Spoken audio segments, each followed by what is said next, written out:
Hi you guys, welcome back. If you don't know me, my name is Neeti, and welcome to my YouTube channel. We are doing everything here. We're talking about confidence, self-growth, boys, dating, anxiety, attachment, everything. We're just here to better our life. Everything is for the girlies. Okay, so this video is gonna be about getting off the emotional roller coaster.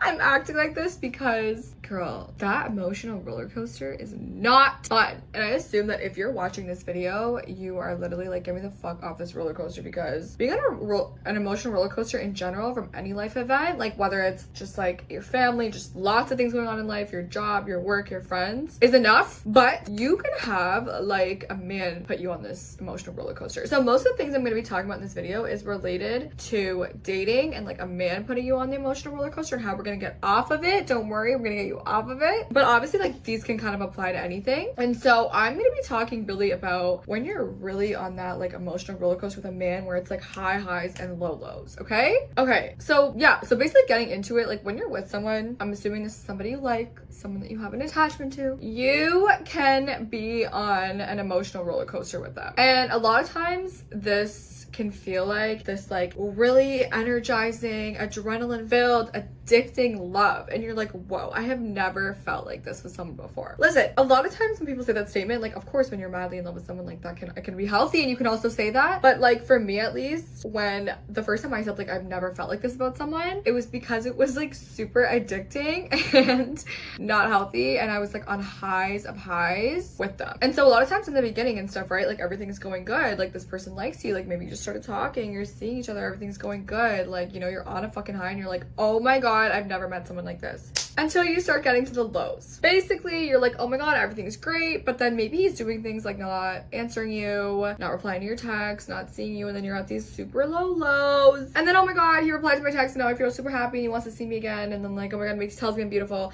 Oh, but then he fucking goes for 4 days and now I'm on a super low. And so your life is literally like this. This is what it is. It's an emotional roller coaster. And so I'm gonna kind of back up a little bit. If you are on an emotional roller coaster with someone, of course, like it could be because like they're a narcissist, it could be because they're manipulative, it could be because like they're just a mess. But, and I understand that it's not always our fault that we're on an emotional roller coaster, and like honestly that's a whole other part of it where like I used to blame myself, like why the fuck am I in this situation? I thought I'm smarter than this. But a lot of the times, like, we have to take accountability for what is in our hands. And so if you are on this emotional roller coaster where someone literally has your whole heart, your whole mood, your anxiety, your whole fucking being in their hand, and you're just up and down with them, that is because you do not have a secure sense of self, okay? And so you don't have your worth in your own hands. Your worth, your happiness, your mood, your everything is in their hands right now, and that's why they can fucking fling you up, bring you to the side, down, up. That's why you're on a roller coaster, because it's not here with you. What I mean when I say this is that you don't have a secure sense of self, meaning like you don't feel, and this can be subconscious, a lot of times this is not conscious, and I talk a lot about this in other videos. Specifically, how to be obsessed with yourself is a great video for learning to have like high self-worth. But basically, you don't feel like you're the baddest bee to walk this earth. You don't feel like you are the freaking it girl. You don't feel like you are a freaking catch. You don't feel like the most iconic, smart, intelligent, funny, beautiful woman that you actually are. And therefore, you're sometimes looking for other people to validate you a little bit, or you're kind of looking for this man to come and like be your savior and make you feel amazing. Because like when a guy wants me, oh my god, I feel like I'm worth it again, and I feel like worthy, and like a lot of it is normal. Of course, like you will feel great when someone is pursuing you and wanting you, but I always say that like 99% of your worth has to be in your own hands. You can't have it be like 50-50, I think I'm a bad bee, but also part of my worth is relying on this man, because that's when they can take you on a roller coaster. And so if you want to work on like specifically being obsessed with yourself, watch my other video, I'm gonna link it above, but this kind of will explain like the psychology behind how you are even on this roller coaster. And you can be like, oh, they're manipulating me, no, I'm just a good person, you know, maybe you do just like have a good heart and you try to fix people and you want to help people, and whatever it is, they could have manipulated you, okay? I was in a situation where I used to be mad at myself, and a lot of times my friends would be like, bro, you were manipulated, right? But there is also a sense of accountability of like, if I had a very secure self-worth and I thought I was the baddest bitch, I wouldn't put up with a lot of things that I put up on, therefore I wouldn't be in these lows, and I also wouldn't be experiencing highs of highs. Now when we want to get off emotional roller coaster, one thing you kind of have to understand is that when you're in a stable relationship, it's not gonna be at this high that you experience with this, because at the end of the day, like, that could be very rare. That's really not health. That's adrenaline, that's dopamine, that's not a healthy high. And like, okay, I'll kind of talk about myself. Like, I talked to a guy, and for the first time in my life, I was experiencing the highs of highs. Like when I tell you, like this man would call me and my whole fucking body would get excited. Like I have never had a visceral reaction to someone just calling me, wanting me, replying to my story. Like I would feel it in my body, like it was a high. Oh my god, he wants me. That was the best day ever. I'd be in the best mood. Oh my god, he hasn't called me in 2 months. I feel like shit every day. Why do I feel like shit? I'm asking myself, why do I feel like shit? It is a visceral like reaction when you're on this roller coaster. But most of the time you have to ask yourself, I'm sure it's less than 50% of the time that you're actually feeling good and you're on a high. Most of the time you're chasing these highs. It's like very similar to a drug addiction. That's literally what I compare it to. You got a taste of this dopamine and this man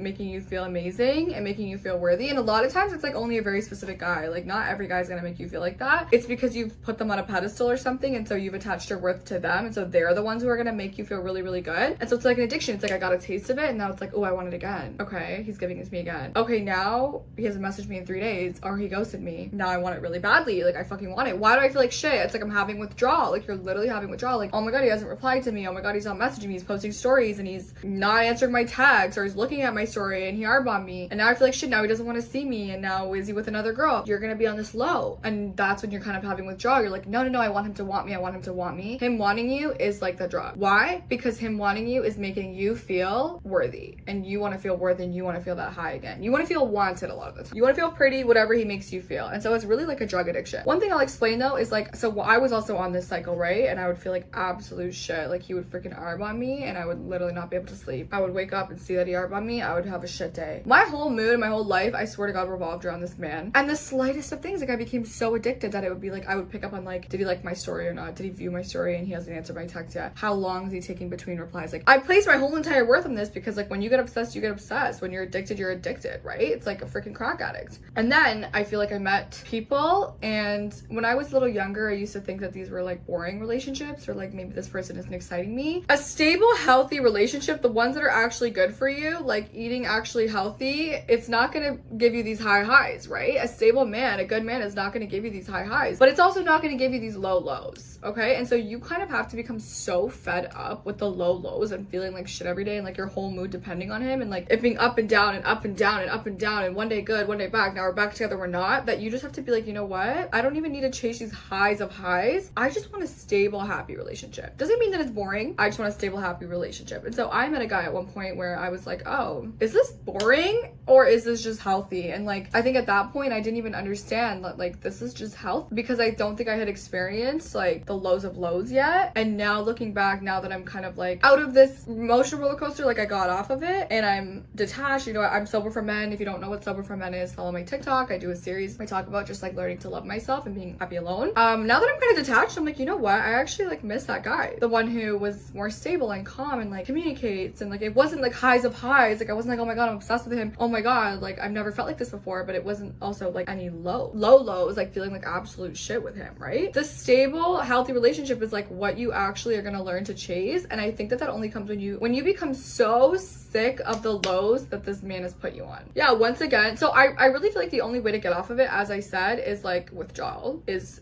going cold turkey, which means cutting it off. Because I think when you're in an addiction, you know, think of it as like a drug, because I actually truly think it is a drug.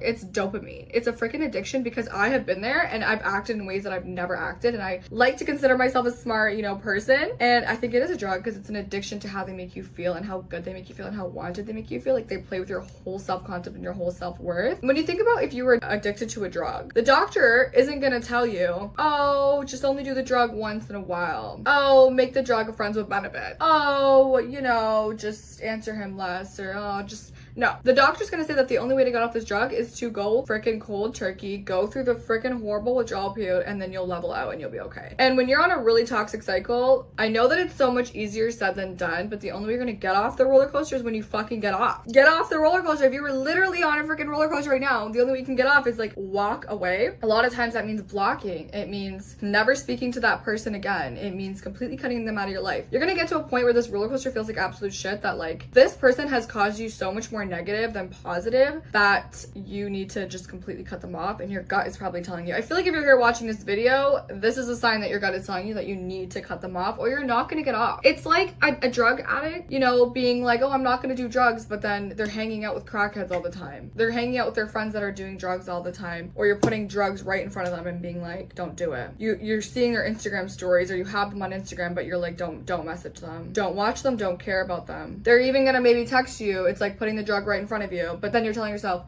oh, but don't do the drug. Don't answer them. Don't reply to them. Don't text them when you're lonely. Don't check if they viewed your story. That person is right in front of you. In fact, if you're on this kind of roller coaster, and like, honestly, you probably are, because I've been there, no matter how smart you are, you can't just tell yourself, oh, I'm gonna like mute him. I'm gonna do this. If it's this toxic, like to the level of what I'm talking about, no. You're putting the drug right in front of you and telling yourself not to do it. That's not gonna happen until maybe months later, when you're like taking a step back. The only way to do it is to go cold turkey, which is remove them from your freaking life. Out of sight, out of mind, okay? You are gonna go through a withdrawal period, and that withdrawal period is gonna feel like absolute trash. I'm not gonna be wrong with you, but let me tell you something, you will get through it. You will get over it. Think of it as like a couple days, maybe it's a week. Obviously, everyone's withdrawal period, you know, it depends on the relationship, depends on how used to them you are, depends on your emotional coping, depends on... I went through a breakup where I was actually perfectly fine one time, but I've also gone through a situationship that had me fucked for like months. Withdrawal will take time, and I'm gonna tell you, like, it actually does get easier with time. For the first couple days, maybe you're used to seeing this person all the time, maybe you're used to texting them all the time. It'll feel like absolute shit. It'll feel like your world is upside down. You'll probably cry a lot. Your body's gonna want the attention. What I actually ended up doing, because my body wanted the attention so much, sometimes I would look for it elsewhere, aka other people. Not healthy either. It's almost like you want the drug, it's like, let me do another drug, let me get it from somebody else. No. You're gonna have to just sit through the withdrawal until you start to level out and you start to be okay. And being okay could just be, you know what, I can get out of bed today. That's a step.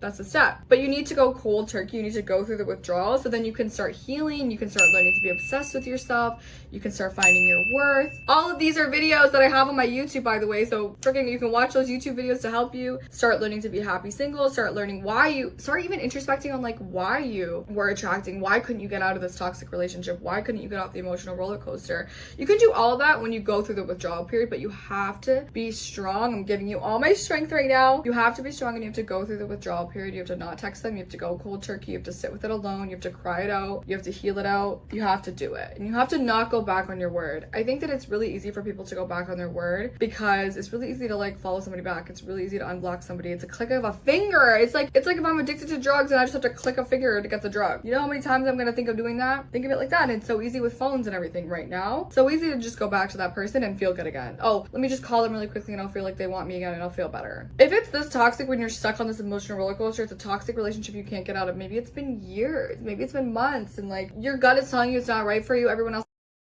you're feeling like shit most of the time. It's high highs and low lows. You're gonna have to be strong, and you're gonna have to not be tempted. You're gonna be tempted. You have to not act on your temptation and go back to that person and let it kind of wear off a little bit. Sometimes it can take weeks. Sometimes you can be tempted for weeks. Like, I am somebody who is single, and I've had situationships, and like me just being anxious, like me just sometimes being anxious, or me just feeling lonely sometimes, or even me drinking, like it can just cause me to call somebody that I wasn't even in love with. So, you know, someone that you are in love with or are extremely attached to, it can be hard, and I'm gonna tell you. But think of what's on the other side of that. This man that is putting you on this emotional roller coaster, or this woman, however you go, if you think, oh, life is tough, we're just going through a hard period right now, you know, we're gonna get through it. Girl, I had to learn, like, love is not meant to be this hard. If you're on an emotional roller coaster, that's not love. Real, healthy, true, stable love, yeah, people fight here and there, yeah, people argue, yeah, they have differences. It's not like this. It's not up and down, throwing you side to side. You know, even sometimes I think, like, when you're on an emotional roller coaster, how are you supposed to be productive at work? How are you supposed to think straight? How are you supposed to figure out your goals? How are you supposed to take care of your family? How are you supposed to do all the other things you're meant to do in life beyond be with a man? When, like, you're on an emotional roller coaster, that's not love. You will find a true, stable, happy love that it isn't making you a mess all the time, isn't making you feel like shit. If that man was meant for you, you would know it, and that man is most likely not meant for you. A lot of time there's attachment addiction. So after you kind of like set your back to baseline, like you're gonna go through withdrawal. You're gonna be back at baseline. Might take time. Your baseline could be like, you know what, I do feel lonely and I do feel sad and I do wish I had someone, but like, I'm okay. I'm surviving. I'm doing my day-to-day. I'm getting up. I'm going to work. I'm taking care of myself. Okay, I'm back at baseline. You're off of the roller coaster. Your nervous system is gonna feel so calm. Your mind is calm. It's gonna probably take months. Like, I've been on this sober for men journey and like learning to like be happy with myself for months, but like, it's gonna help you in the long term. It's gonna help you when you find the right man. It's gonna help you understand what a healthy relationship is. It's gonna keep you calm and healthy for the rest of your life. And so you're doing this right now for the long run. Now you can, and then when you're at the baseline, you can figure out, why did I want his attention so bad? What was it about him that was addicting? Why did I get myself into that? What do I need to change about myself? Do I really love myself? Do I think I'm the baddest bee? And if you don't, if there's anything in you that does not think you were a goddess to walk this earth, please go watch my Find Your Worth video, because you are. I'm telling you, you are. Neeti's telling you. But yeah, no, basically that's how you're gonna get off this roller coaster. Obviously, you're gonna go cold turkey. I know you're not gonna like that. You're gonna be like, Neeti, I don't want to do that. But you have to go cold turkey. You have to cry it out. You have to feel it out. You need to understand why you were on this emotional roller coaster, and you need to get back to baseline. Don't even think of getting back with them, and they're not gonna get off the roller coaster then. To get off the roller coaster, you need to get off the roller coaster, go to cold turkey, and then I want you to start asking yourself the questions. Why was I on this? What did I see in them? Why was I not able to get out? What were the red flags? What is it in me? What is the lack that I have in me that I became attached to somebody who was making me feel like shit, or maybe not treating me the way that I should have been? Do I truly love myself? That's a big freaking question, girly pop. Do I think what is my worth? Because if I was tolerating somebody that's giving me these low lows, not treating me the way I should be, that clearly doesn't mean that I'm standing in my worth. That doesn't mean, because if I'm a freaking princess, that's not how I'm gonna allow someone to treat me. And then from there, let's start working on getting your worth up, making yourself feel like you're the baddest bitch, understanding what it is about you, maybe your childhood. Like, there's so much. I have a whole video on anxious attachment and dating in basic household. You can watch that video. But understanding like why you are the way you are and how we can improve and be stable and learn to be secure alone, or even if you are secure alone, a lot of you guys might be like, I'm happy alone. How can you just maybe attract the right men then? You know, the stable, the healthy love. Okay, baddies, I really hope that this video helped you. Please comment below if you feel like this is helpful or any other advice that you guys want. You can also follow me on Instagram and TikTok. And so I post a lot of lifestyle, daily, funny stuff on Instagram, and then a lot more dating advice. My daily sober from men updates. I'm sober from men right now. Learning to be happy alone on TikTok. Also like, comment, subscribe, and I will see you in the next video. Love you guys.